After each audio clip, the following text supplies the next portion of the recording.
संज्ञा सर्वनाम पद की मैं ही विशेषता बताता, रूप रंग गुण दोष आकार संख्या और माप सब मुझ में ही समाता।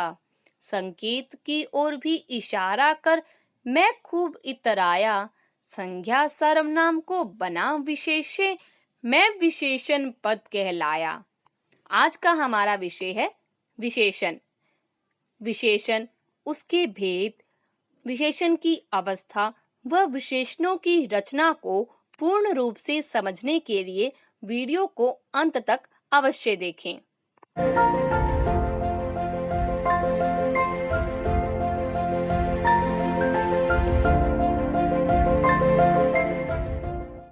प्रतिभा सुंदर लड़की है, वह अच्छा लड़का है, उसकी बकरी सफेद है, सेब लाल है। इन वाक्यों में रेखांकित शब्द सुंदर, अच्छा, सफेद, लाल संज्ञा या सर्वनाम शब्दों की विशेषता प्रकट कर रहे हैं, इसलिए ये विशेषण हैं। अतः जो शब्द संज्ञा या सर्वनाम की विशेषता बताते हैं उन्हें विशेषण कहते हैं। विशेषण शब्द जिस संज्ञा या सर्वनाम शब्द की विशेषता बताते हैं उन्हें विशेष्य कहते हैं। जैसे वह सुंदर लड़की है, इस वाक्य में लड़की की विशेषता बताई गई है कि वह सुंदर है, इसलिए लड़की विशेष्य शब्द है और सुंदर विशेषण शब्द है। वह अच्छा लड़का है, इस वाक्य में लड़के की विशेषता बताई गई है कि वह अच्छा है, इसलिए लड़का विशेष्य शब्द है व अच्छा विशेषण शब्द है। उसकी बकरी सफेद है, इस वाक्य में बकरी की विशेषता बताई गई है कि वह सफेद है, इसलिए बकरी विशेष्य शब्द है और सफेद विशेषण शब्द है। सेब लाल है, सेब विशेष्य शब्द, लाल विशेषण शब्द। जिन शब्दों से विशेषण की विशेषता का पता चले उन्हें प्रविशेषण कहते हैं। जैसे यह करेला बहुत कड़वा है, इस वाक्य में कड़वा विशेषण की विशेषता बताई गई है कि वह बहुत कड़वा है, इसलिए बहुत प्रविशेषण है और कड़वा विशेषण है। तुम्हारी बोली अति मधुर है, इस वाक्य में अति प्रविशेषण है और मधुर विशेषण शब्द है। विशेषण के भेद। विशेषण के 4 भेद हैं: गुणवाचक विशेषण, संख्यावाचक विशेषण, परिमाणवाचक विशेषण, सार्वनामिक या संकेतवाचक विशेषण। गुणवाचक विशेषण, जो शब्द संज्ञा और सर्वनाम के गुण, दोष, रंग, रूप, आकार, अवस्था आदि का बोध करवाते हैं उन्हें गुणवाचक विशेषण कहते हैं। जैसे शहीद भगत सिंह वीर पुरुष थे, इस वाक्य में भगत सिंह के गुण को बताया गया है। राज बहुत दुष्ट लड़का है, इस वाक्य में राज के दोष के बारे में बताया गया है। अन्य उदाहरण जैसे अमिताभ बच्चन शाहरुख खान से लंबे हैं, अंगूर खट्टे हैं, गरीब को सताना नहीं चाहिए, बूढ़ा व्यक्ति दुखी है, चारू की बड़ी बहन जयपुर में रहती है, झंडे में केसरिया रंग वीरता का प्रतीक है। इन सभी वाक्यों में संज्ञा और सर्वनाम के गुण, दोष, स्वाद, दशा, अवस्था, रंग आदि के विषय में बताया गया है, इसलिए वीर, दुष्ट, लंबे, खट्टे आदि शब्द गुणवाचक विशेषण हैं। संख्यावाचक विशेषण, जो विशेषण शब्द संज्ञा या सर्वनाम की संख्या का बोध कराते हैं उन्हें संख्यावाचक विशेषण कहते हैं। जैसे पूजा घर में 2 फूल रखे हैं, 4 घोड़े दौड़ रहे हैं, वहां कुछ बालक खेल रहे थे, आज आंधी में कई पेड़ गिर गए। इन सभी वाक्यों में 2, 4, कुछ, कई संख्यावाचक विशेषण हैं, क्योंकि इनसे संज्ञा या सर्वनाम की संख्या का बोध हो रहा है। संख्यावाचक विशेषण के 2 भेद हैं, निश्चित संख्यावाचक विशेषण, अनिश्चित संख्यावाचक विशेषण। निश्चित संख्यावाचक विशेषण: जो विशेषण शब्द संज्ञा या सर्वनाम की निश्चित संख्या का बोध कराते हैं, उन्हें निश्चित संख्यावाचक विशेषण कहते हैं। जैसे कक्षा में 3 छात्र शरारत कर रहे हैं। राम 5 कापियां लाया। मुझे 2 रुपए चाहिए। मुझे व्यापार में 10 गुना लाभ हुआ। इन वाक्यों में 3, 5, 2, 10 गुना निश्चित संख्यावाचक विशेषण हैं, क्योंकि यह संज्ञा या सर्वनाम की निश्चित संख्या का बोध करा रहे हैं। अनिश्चित संख्यावाचक विशेषण: जो विशेषण शब्द संज्ञा या सर्वनाम की निश्चित संख्या का बोध नहीं कराते हैं, उन्हें अनिश्चित संख्यावाचक विशेषण कहते हैं। जैसे कक्षा में कई छात्र शरारत कर रहे हैं। राम कुछ कापियां लाया। मुझे कुछ रुपए चाहिए। मुझे व्यापार में बहुत लाभ हुआ। सब बालक खेल रहे थे। तुम तो सारे लड्डू खा गए। इन वाक्यों में कई, कुछ, बहुत, सारे अनिश्चित संख्यावाचक विशेषण के उदाहरण हैं, क्योंकि इनसे संज्ञा या सर्वनाम की निश्चित संख्या का बोध नहीं हो रहा है। परिमाणवाचक विशेषण: जिन शब्दों से संज्ञा या सर्वनाम शब्दों के नापतोल या मात्रा का पता चले, उन्हें परिमाणवाचक विशेषण कहते हैं। जैसे हमें 2 किलोमीटर चलना होगा। थोड़ा दूध तो दे दो।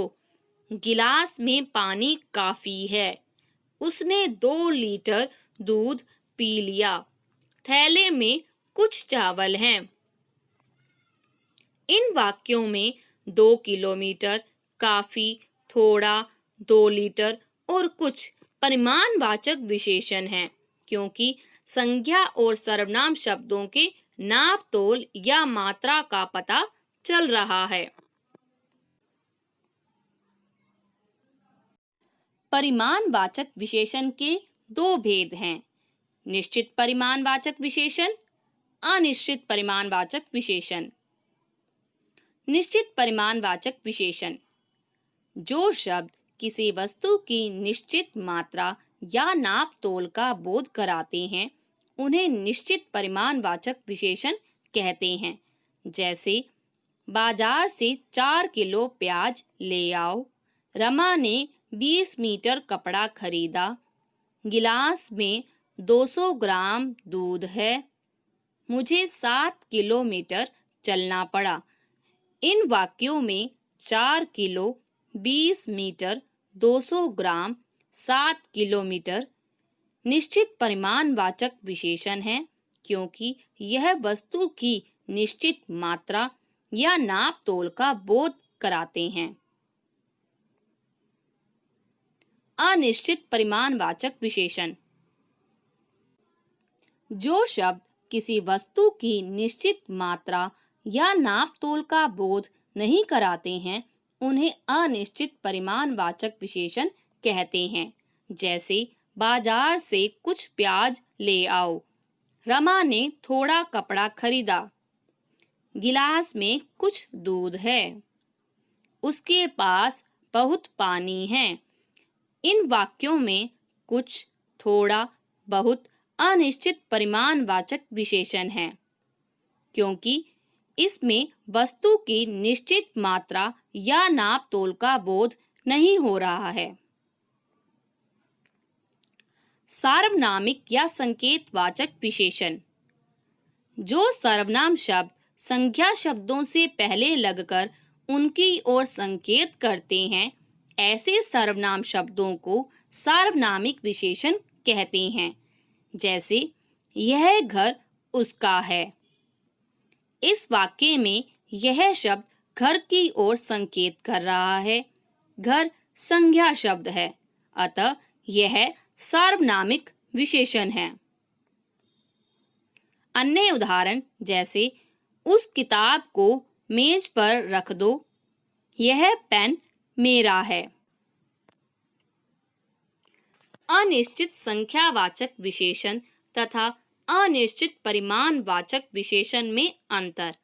जिन विशेषणों के विशेष्यों को गिना जा सकता है वे अनिश्चित संख्यावाचक विशेषण तथा जिनके विशेष्य गिने नहीं जा सकते बल्कि नापे तोले जा सकते हैं उन्हें अनिश्चित परिमाणवाचक विशेषण कहते हैं। जैसे मोहन ने बहुत पेड़ कटवाए। इस वाक्य में बहुत संख्यावाचक विशेषण है क्योंकि हम पेड़ों की संख्या को गिन सकते हैं। मोहन ने बहुत अनाज खरीदा। इस वाक्य में बहुत परिमाणवाचक विशेषण है क्योंकि अनाज को गिना नहीं जाता बल्कि तोला जाता है। उसने थोड़े फूल तोड़े। इस वाक्य में थोड़े शब्द संख्यावाचक विशेषण है क्योंकि फूलों की संख्या को गिना जा सकता है। उसने थोड़े चावल खरीदे। इस वाक्य में थोड़े शब्द परिमाणवाचक विशेषण है क्योंकि चावलों की संख्या गिनी नहीं जा सकती, उसे हम तोल सकते हैं। सार्वनामिक विशेषण और सर्वनाम में अंतर। सर्वनाम किसी संज्ञा के स्थान पर आता है जबकि सार्वनामिक विशेषण संज्ञा शब्द के तुरंत पहले आता है। जैसे वह खेलता है। यहाँ वह शब्द सर्वनाम है क्योंकि वह शब्द संज्ञा के स्थान पर प्रयुक्त हुआ है। वह बालक खेलता है। इस वाक्य में वह सार्वनामिक विशेषण है क्योंकि यह बालक संज्ञा शब्द से तुरंत पहले आया है। कोई यहाँ रहता है। इस वाक्य में कोई सर्वनाम शब्द है। कोई छात्र यहाँ रहता है। इस वाक्य में कोई सार्वनामिक विशेषण है क्योंकि कोई संज्ञा से पहले आया है, इसलिए कोई सार्वनामिक विशेषण है। विशेषण की अवस्था या तुलना। यह 3 प्रकार से की जा सकती है: मूलावस्था, उत्तरावस्था, उत्तमावस्था। मूलावस्था, इसमें किसी व्यक्ति या वस्तु की विशेषता को सामान्य रूप से बताया जाता है, किसी अन्य से तुलना नहीं की जाती। जैसे श्याम मोटा है, रेखा अच्छी लड़की है, नेहा गोरी है। इन सभी वाक्यों में व्यक्ति या वस्तु की किसी अन्य से तुलना नहीं की गई है। उत्तरावस्था, इसमें 2 व्यक्तियों, वस्तुओं या स्थानों की तुलना की जाती है।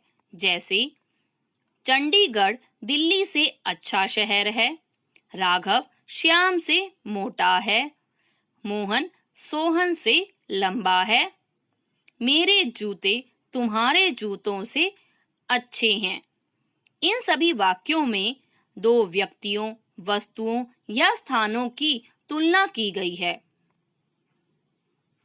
उत्तमावस्था, इसमें 2 से अधिक व्यक्तियों, वस्तुओं या स्थानों की तुलना करके किसी एक को सबसे अच्छा या बुरा बताया जाता है। जैसे सोहन कक्षा का सबसे सुंदर बच्चा है, सब फूलों में गुलाब का फूल कोमलतम है, मोहन, सोहन और यश में यश सबसे लंबा है, कक्षा में माही का स्वर मधुरतम है। इन वाक्यों में 2 से अधिक व्यक्तियों, वस्तुओं या स्थानों की तुलना की गई है।